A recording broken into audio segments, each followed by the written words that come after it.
我夜空中最亮的星，请指引我靠近你。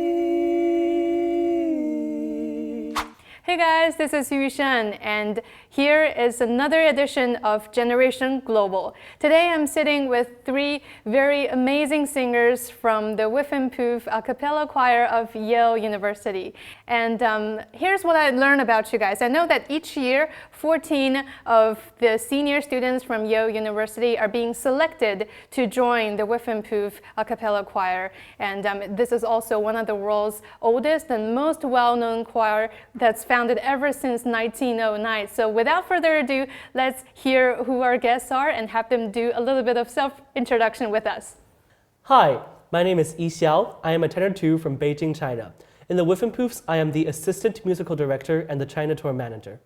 Hi, my name is Eunice. I'm a tenor 1 from San Ramon, California, and I'm the musical director of the Whiffenpoofs. Hi everyone, my name is Ben. I'm a tenor 2 from La Jolla, California. I'm the group's head winter tour manager and I'm on our publicity team. Yeah, and I've read about all the news report about the fantastic tour you guys have had in the past 2 weeks. That's like suffering from jet lag of 12 hours amid everything else, visiting, oh my gosh, like Chongqing and Chengdu and Dongzhai, as in the Dong village in southwest China's Guizhou, and then you got to the eastern side to Shanghai, and then get up north here to like Tianjin, Zhangjiajie, and Beijing. I heard you're also going to Xi'an. So among all of these stops you've had, does any one particular experience or one particular city you've been to that strikes you the most or impressed you the most? Well, I think definitely the Dong village is my favorite memory. I think that is the moment where I really felt how music can transcend language and transcend a lot of boundaries and bring everybody together. The Dong village is located in the Tiandongnan area of Guizhou province. Yeah. It's not a really easy place to go to, so to speak, especially we only have 15 days in China and 9 different cities to go to. But it is a place that has a huge cultural significance. We are the oldest collegiate a cappella group in the US, and we sing mostly pop songs, jazz songs, and the Grand Dong Choir is one of the world's oldest natural unaccompanied singing groups as well. Yeah. So that really brought us together in the first place. But a story that I really want to tell is after the performance. Right after the performance, a lot was going on. We just finished a big dance together, and then some people were tired, wanted to go back to the hotel. Some people were doing other interviews. I was personally doing an interview, so I wasn't able to really communicate a lot of instructions to the group, right? And the Dong village had the least amount of people who were able to speak English and communicate instructions to the group. Oh, really? So at that point, it was sort of at a stage where the English speakers, we were on stage without instructions. But then this happened. A lot of the local Dong village people, they just lit up a bonfire together, and they're like, come with us, and in Chinese. And a lot of the members in the Whiffenpoofs just followed them all the way to the bonfire, and we started singing songs to each other. They sang a song, we sang a song, back and forth, and that moment was really special because we didn't communicate with the same kind of language, but it was the hospitality and passion of the Dong village people that connected through music that really brought us together and had a really memorable night just exchanging music. And that memory showed me how much similar we are with each other. Although we speak different languages, we have different cultures, but at the end of the day, we're all human that loves music and loves each other's culture all together. So that's definitely my favorite memory. That's awesome. I had the chance of visiting Guizhou province just myself last year too as part of a business trip. And I remember every time when you get to involve in the local community, how they welcome you is put on a red egg on your neck. Yes, That we all was got very eggs. unexpected. I'm not sure how you guys feel about that, like for the first time. I mean, I loved my egg. I kept my egg very, very safe. It's coming back with me home. It was just so incredible. I think that night was just so surreal. I remember thinking to myself, I will never have an experience like this ever again. It was just so once in a lifetime, and I feel so grateful that I was able to share that moment. And we really felt so connected to each other, and we exchanged we don't speak the same language at all, but we were still able to connect, and I will always consider them friends. Yeah, that's a feast of all different kinds of sound that I saw from the video. You guys were singing and while crescendoing into their singing, and then there's also the clipping of the silver decoration that they were wearing. Yes. So all together just brings you this feast of sound and singing and music all together. So will you say that this is what, like, the Dong Village stop of your trip is what strikes you the most so far? I would say that definitely has to be up there. I also loved going to Zhangjiajie. I thought, also growing up in the US, we have the national park system, and I've always loved traveling to those with my family. We've always gone hiking and backpacking there, but I really loved kind of seeing a version of that here in China. Nice. I absolutely loved walking through the Avatar Mountains. It's been a huge Yeah. bucket list item to visit The that. Avatar Mountains, But I right. think that it was extra special because we had just traveled to the Dong Village where we learned about how music and nature are really interconnected. Yeah. And then we were able to apply that in Zhangjiajie, and we were able to sing in the beautiful mountains, the beautiful landscape. We sang Mo Li Hua on the escalator down the mountain, and it was just so surreal and special. And I think it was really extra important to the group because we had just learned about how in China music and history are really intertwined. Right. And we were really able to kind of play a small part of that in Yeah. Zhangjiajie. Oh, nice. All right. What about you, Eunice? Yeah, so one of the most memorable parts of this tour for me has been singing with other university choruses. So we've had the chance to visit about 3 or 4 different universities at this point. And I think just the fact that, we're obviously college students in America, and so meeting other students our age, young people here in China, and not only sharing a stage with them, but also even sharing the same songs as them has been very special for me.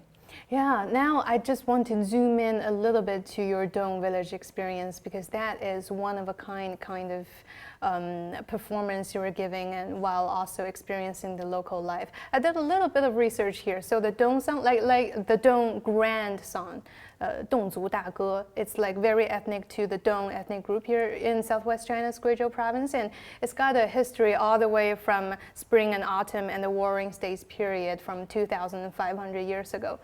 In the meantime, when we look at a cappella, it's primed during the 15th century, if I'm remembering correctly. It's back in European countries where it literally means, the word a cappella literally means from a chapter or chapel style, meaning that it's probably have a very deep religious kind of background too. So it might seem like 2 very different styles of singing and music and genres in general, but somehow you guys managed to blend it so perfectly. And also, it was such an immersive experience to see both choirs, you guys and the local choir, singing underneath that. I don't even know how to describe it. It's an archy kind of stone bridge with the echoes and with the beats and rhythm blending into each other. What was it like to sing together? Absolutely. So I think, like you said, we originate from 2 very different styles of music. I do think, though, that we share this love of just the pure harmony of voice without instruments. And so in that, we were able to share a lot of commonalities with one another. And so I think, first of all, I think singing in such a beautiful outdoor venue is very rare. We often sing, in indoor venues. And so the fact that we were just able to sing out into the nature with that beautiful backdrop that you mentioned was just so special. And I think that, like you said, we were just able to blend with them, and it was such an incredible experience. That was really cool. And also, I'm wondering, how does the local style of singing kind of inspire you guys? How do you feel about their style of singing? Does it impress you in a different way as something you've never heard before? I think one of the elements of doing music together with local artists, the Grand Dong Choir, as well as all of the other choruses that we cooperated with, is that it's not just merely an artistic performance, it's also an unfolding of a historical tapestry, because so many of those songs, they have a lot of historical meaning in those, and it's through music where we really learn a culture in a much deeper level. For example, in the Grand Dong Choir, they have a song that mimics the sound of birds and a lot of different voice parts to sing together. And originally our group was interested in that specific sound. We're like, that's so impressive. So then after communicating with them about what exactly is the song about, because we want to learn more about the song, we learned that the song is talking about harvest. It's talking about the birds chirping during harvest. And then furthermore, we learned how much the local community worships nature and worships animal as a lot of their deities. So it's learning a lot of culture through the actual song itself. And the same goes for our songs as well. One of the songs that a lot of people, especially in college campuses, love is a song called The Midnight Train to Georgia. It has 3 members dancing during the song, so a lot of people really, really love that. And a lot of people will ask us, what exactly does the song talk about? Because they liked the dance. And so in turn, we're gonna explain what the song is about. It's not just about a train that goes to Georgia. It's about an artist pursuing a career in LA. And furthermore, we get to explain what the entertainment business in the US looks like. What is it like in Hollywood? What is the musical theater culture in America, on Broadway, et cetera? Because that's also a really, really American culture, right? It's core to America. So it goes both ways, that a lot of the times we're really interested in each other's music, but through music, we get to learn so much more about the culture and have such a deep immersion into the culture. And I think that's a really, really meaningful thing that music can bring to different cultures together. Yeah. And what about you, Ben? Yeah, so I think that singing at the Dong Village really brought me back and reminded me of the original Whiffenpoofs story, which is back in 1909, the Whiffenpoofs were really started as a band of merry songsters who just wanted to get together and use music as a way to have fun and to connect in a way that was just rooted in joy.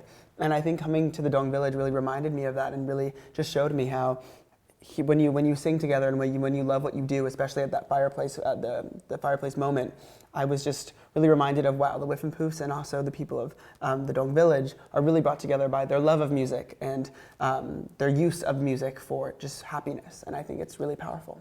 Speaking of Whiffenpoof, I know that you guys are all from the tenor 2.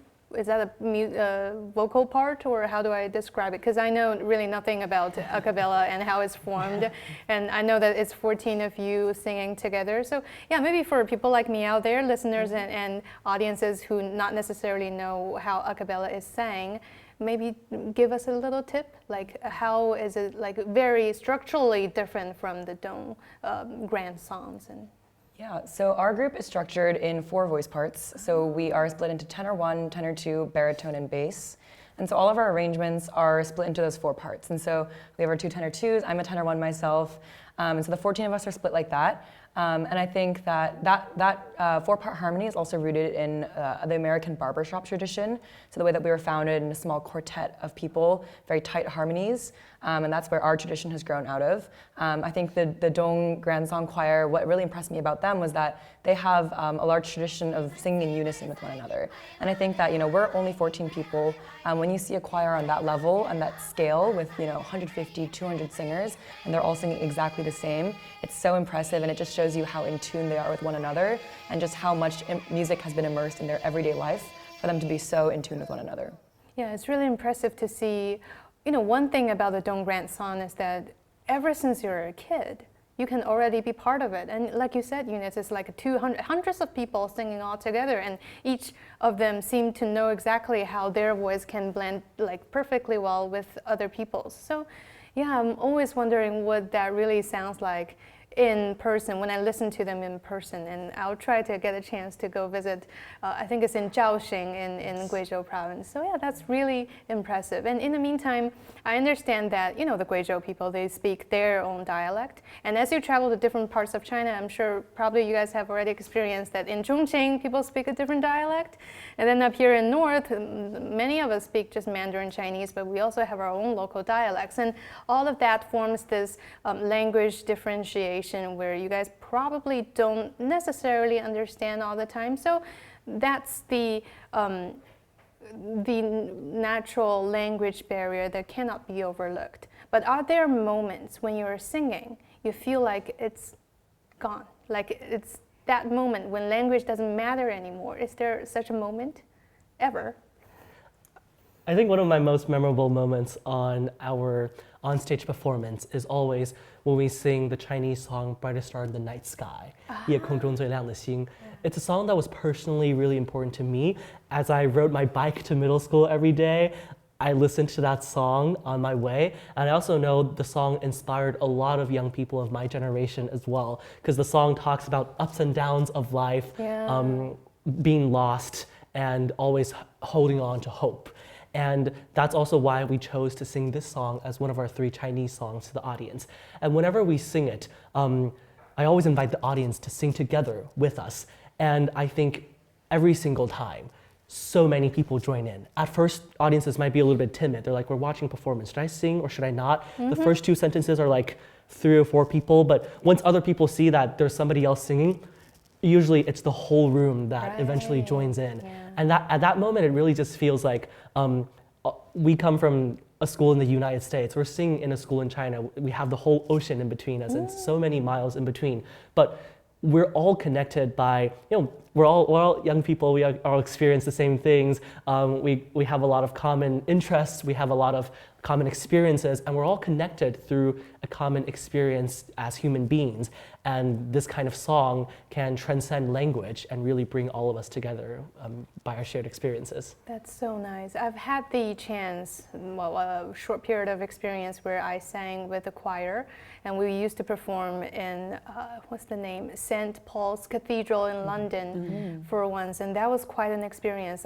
Me myself, I couldn't sing soprano, so I was just chiming in as an alto, but not professional, So I was singing, but inside the cathedral, you can hear your voice kind of hitting the top of your head while immersing so nicely with all the male and female singers' voices all together and soaring up all the way to the top of St. Paul's Cathedral. And it shook you, even though we were singing, I believe it was either Italian or Latin, neither language I understand, by the way. So I couldn't understand a word I was singing, but it just strikes you so sacredly in a way that you even want to cry sometimes. I'm not sure if it's the same feeling sometimes when you sing. Yeah, absolutely. I think that's a really accurate way to describe singing with other people. I think it's so special for us also as 14 people who spend the entire year together that we become really close.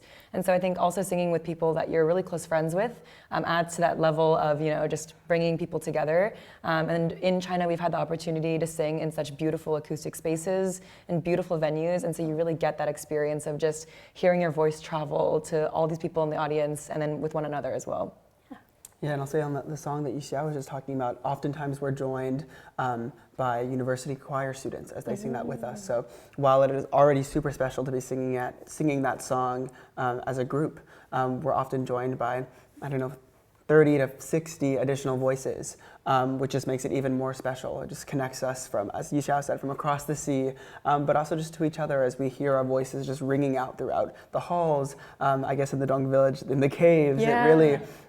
It really is very powerful to experience, and it's sometimes emotional experiences just to be able to sing those songs. That's so nice. And I think you mentioned that when you were performing in the universities, I know you've been to quite a few universities so far, the Southwest University, the Peking University also very recently after you got to Beijing, and also, there's a few others that I cannot name at this point, but how does the Chinese students impress you while you were singing together? Because I know that you were also collaborating with the local choirs in the university too, right? Yeah. Yeah, so how does that feel, working together with the students there? Yeah, I think each university really has their distinct style as well. For example, we were in Nankai University on this Monday, I think 2 days ago, and they didn't just cooperate with us in terms of choral singing.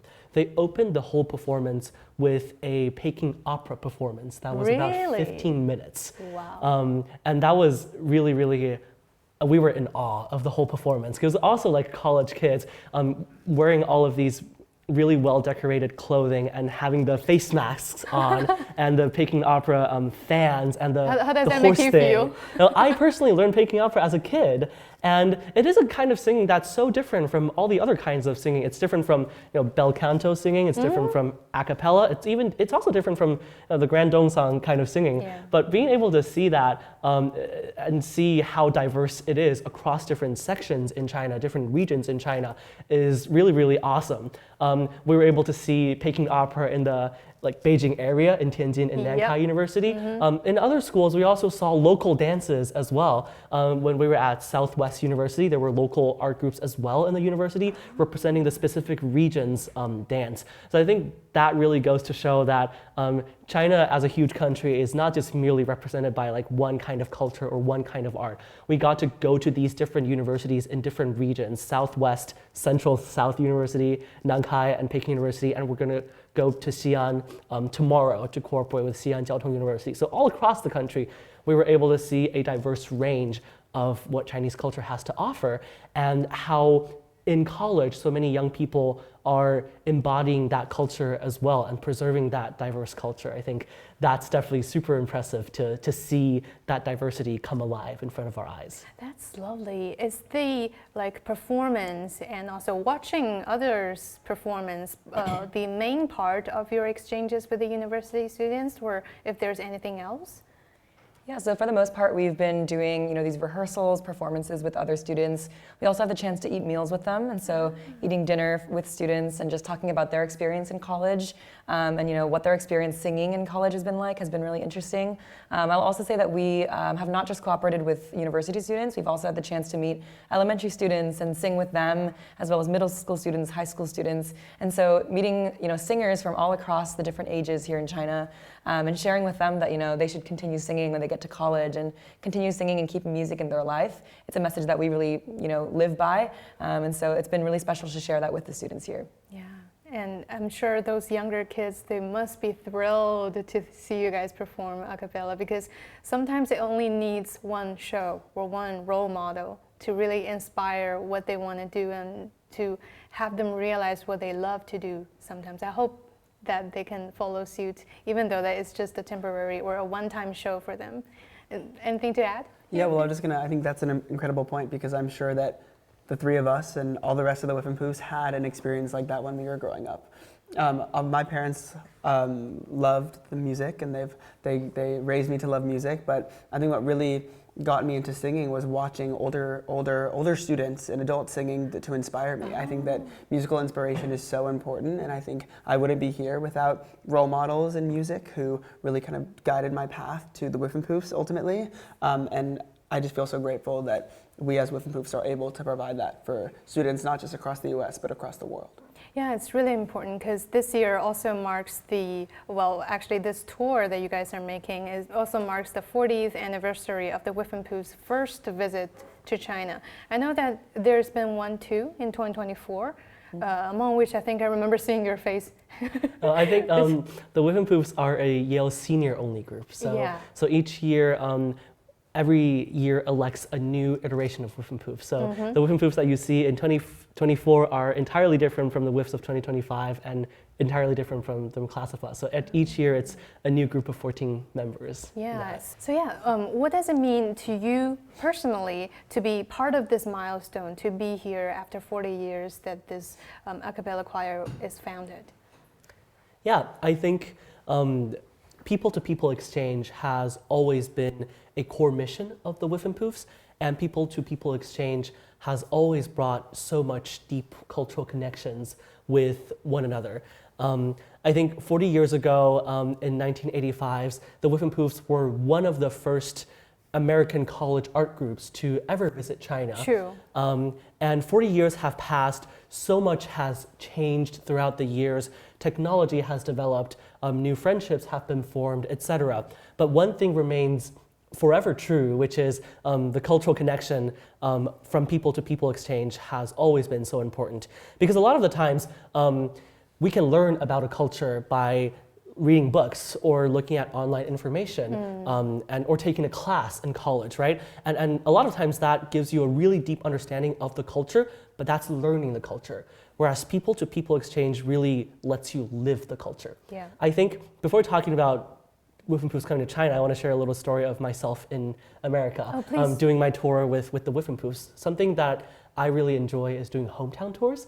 So throughout our 6 months of touring throughout the year, we try to go to everybody's hometown. So we meet their parents, their teachers, their friends. We might even live in their houses and stuff. And one of my core memories of tour is not like seeing the Chicago Bean or seeing the Hollywood sign, like the big tourist attractions in the US, but one of my favorite memories was eating like a backyard taco dinner made by Ben's parents in San Diego. And why is that memorable? Because I've seen so much of that on television, that a backyard American grill kind of dinner is so important to American culture, right? Like you have a hot dog grill or a barbecue grill, and almost every family has one of those and has that experience, right? But I'm not really able to experience that in college as a student, right? Because I belong to an institution. I go to foods at my school's dining hall and all of that, right? But it's through really going on tour, I get to live the American cultural experience, and that has been really, really inspiring for me. So how I planned this tour as well is really just to not only just let us learn Chinese culture and interact with the Chinese students, but also live the Chinese experience. For example, I think some of the things that maybe stood out to the group was not just really seeing the high rises that comes to life at night with all the neon lights, or actually see the Avatar Mountains in real sight, but also seeing portable chargers everywhere that you can rent with ease and when your phone is dying, or see the uncles and aunties just dance at night on the public squares. It's a kind of life. It's not just learning the culture, but it's living the culture. And I think 40 years ago, the Whiffs were one of the first ever US University art groups to come here and embark on that cultural exchange. I think 40 years later, that mission has remained unchanged, but to a deeper level. Not just to open the doors to let two cultures understand each other, but to be able to let two cultures immerse with each other and really get to experience the lived experience. I think you just took all the possible words I can ever recite to conclude this part of the speech. So yeah, really well said. Because like you mentioned earlier, China is such a vast land that each part, when people outside of our country think about us, it's like, oh, China. But it's many different versions and facets of China that make us together, that come to this land that we're sitting on right now that calls China. So as you walk around and experience more, the deeper you get to know that, oh, it's really about the local culture. It's really about the local people. It's really about how things are made different and also made more convenient for people who live here. So that's one big thing, and I think it probably sheds light for you too in so many ways, since you come back from time to time and realize there are so many changes going on. I'm not sure if that's your impression, but yeah, absolutely. I think one of the small examples is when I went to Zhangjia as a kid. I felt so tired climbing the mountains because I was like 8 or 9 years old, and my parents took me there, and I had to hike up the mountains. And I remember with both hands and both feet. I was literally crawling on the floor and having to stop. But on this time going, it was so accessible. There were escalators everywhere. There are way more senior citizens that are able to go, and smaller kids, because it's made more accessible. There's these escalators or elevators that allows anybody of interest to the place to be able to go up to the top of the mountain and see the beautiful view. And I think that's just one of the small changes that I've experienced from a kid growing up in China and right now coming back to see a lot of the things that are made more accessible for people of all ages in Zhangjia and in other places as well. That's lovely. And for Eunice and Ben, I'm not sure if it's the same impression. First of all, allow me to ask, is this your first time coming to China? This is my first time in China. Lovely. And 2 years ago, I took a trip to China with Yixiao. So how do you guys feel the difference from previous trip and also the first impression that you've got so far? Yeah, so I mean, my first time coming here to China, I was really excited to experience it. I had heard a lot from Yixiao, from other members of our group who have been to China before. And I think one thing that really strikes me is just the incredible opportunity we've had to experience so many different parts of China, not just one city or, like you say, we often think about China as just, one country, but just being able to experience all the incredible culture, trying to see how the different, regions have different food styles, and yeah, interacting with university students in different areas. It's just been an incredible experience with such a vastly diverse range of experiences. I just feel lucky that this is my first time here and I've just been able to do so much. Yeah, I feel so grateful to be back in China. This trip, we've traveled to many more cities than the last time I was here. Nice. So I've really been able to see the diversity of this country and how China has so many different cultures, each so beautiful and so interesting, and each rooted in incredible musical history. And I think that I've absolutely felt so grateful to be able to experience a little bit more than last time as well. But that being said, I've loved returning to the cities that I went to 2 years ago For because, example? well, I think Beijing, I was here 2 years ago, and I feel so grateful, but also I've had such a great time coming back and seeing the city again. I think, well, I was telling Yixiao this earlier, but I'm here a little bit later in the springtime, so there are so many flowers blooming that weren't there last time, and the sky's a little bluer, and it's just so gorgeous. But going back to similar sites and the same sites that I was at before is also a lot of fun, just because I remember them and I can kind of navigate them. So I feel grateful that I don't have to rely as much on Yixiao to walk around all these places because I kind of remember them as well. But I think that what Yixiao was saying is you're not just learning about the culture and the experiences of these countries, but you're actually getting to live in it. I just think being able to feel a little bit more confident with WeChat and all of the online sources that China has that just makes life so much easier here. And really feeling confident in those resources has just been an incredible part of my second time here. Yeah, and I learned from our chat earlier that for the Whiffenpoofs choir, you constantly have new blood coming in, meaning that senior members may just quit or no longer serve as part of the member. Is that how it's arranged for you guys? So actually our whole group is everyone in the current year only is in the group for 1 year. So you join and you know it's a 1-year commitment. And then at the end of our year, we pick next year's group. And so everyone's in the same year. We're all in between our 3rd and 4th years at Yale. So you actually don't have like younger members and older members. We're all just seniors. I understand. So it almost impressed me that you guys are passing the torch on and on and on to different generations of a cappella performers. So this time it's you guys here in China. And how, this might sound like a big question, but feel free to answer from your own understanding. So how does this role that you're playing, carrying the torch right now from Whiffenpoofs and performing here in China, impresses you as a, you're a cross-cultural communicator? Yeah, I mean, I think that I'm reminded of, you said that it's our 40th year anniversary of the Whiffenpoofs first coming to China. And I think, on that 40th anniversary this year, I'm really reminded of this long-standing tradition that this group has had. Every single year, the Whiffenpoofs have passed down the tradition to the year beneath them. And to the fact that, 40 years have passed, but we're still here in China. We're singing the Whiffenpoof song here, sharing some of the same songs that those members might have sang. Just so many years have gone by, but I think we find it really special that we get to steward this tradition and not just keep things exactly the same as they were 40 years ago, but also find our own ways to change the tradition and change it to how we would like to carry it forward. And so the fact that it's something that is ever changing and fluid is also something that I think we really take a lot of pride in. Yeah. And I think a really special part about this experience is the way it connects not only the 14 members of the current year, but also to the many years in the future, but also all the years in the past. I think one of my favorite parts about the Whiffenpoof experience is when we sing the Whiffenpoof song, we invite any alums to come and sing with us.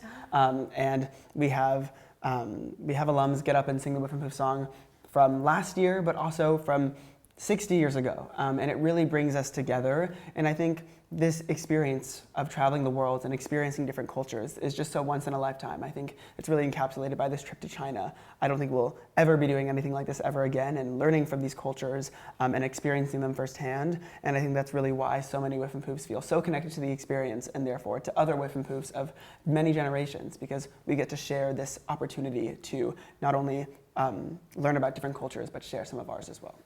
Nice. Well, I think in terms of cultural exchange, it's always so magical to be able to talk with people from all around the world, not just by the Whiffenpoofs, but even at Yale. Yale University has such a diverse international student body. even at Yale University, being able to talk to people that comes from another country in of itself is a huge cultural exchange, because I think one of the main things about cultural exchange is that it's not just the big historic culture or the things that you can look online, but a lot of times cultural exchange happen from day-to-day interactions.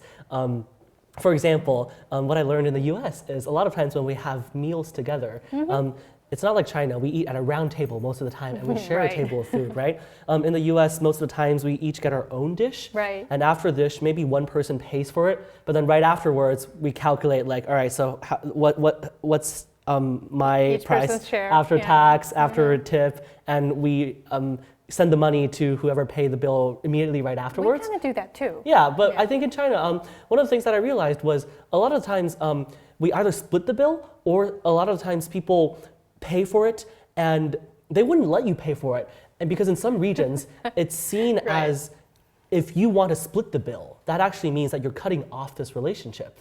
And so you letting the other person pay the bill means that you will pay the bill next time, meaning that you're indicating you will have a next interaction. So actually letting the other person pay the whole bill is a sign of you're indicating you want this friendship to continue. And that's something that I learned just by eating with my friends in the US and learning how that paying culture work. And in turn, I was able to talk more about how food culture is in China, what the round table culture is like, and how it's different in different regions. So a lot of the cultural exchange doesn't just come from visiting a place, going to museums, or looking at the things. Obviously, those are really important, but it's also through those day-to-day, daily details that really shows how different cultures are different, from a small thing to have a peek into the whole culture. And that's why even at school, I really enjoyed talking to people from all around the world as well, from those day-to-day interactions to learn about a whole culture. Yeah, lovely. So, well, since all of you are singers, may I wrap up with one very quick and kind of personal question to you guys? Among all the songs that you've performed throughout the past 2 weeks, is there one song that really strikes your heart, that's your favorite? Either it's the songs that you know very well, or if maybe it's a Chinese song. Is there one song that you really love? And maybe, just maybe, if you can hum or sing it to us as a demonstration, or maybe even the three of you can sing together if you want to, of course. That's a hard decision. It's a hard question.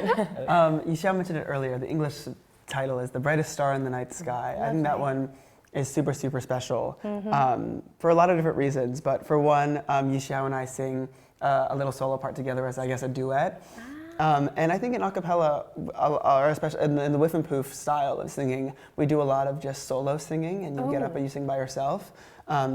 With the rest of the group singing behind you. But I think that this China tour has really brought out a lot of duets and trios. And I saw like two coming up and then go back, and then two other singers come up. That's really interesting. I've never seen any performance like that. And I think it's before. really unique to this tour, and I think it is a great kind of symbol of the cultural kind of exchange and the partnership that we're doing, and the big duet numbers and trio numbers that we're doing. But I just think that Yixiao already said this, but when the audience sings along, it's just so special. And we were talking about feeling emotional during performances. I think that nothing will kind of tug at my heart more than when you're singing a song and a whole audience is singing back at you.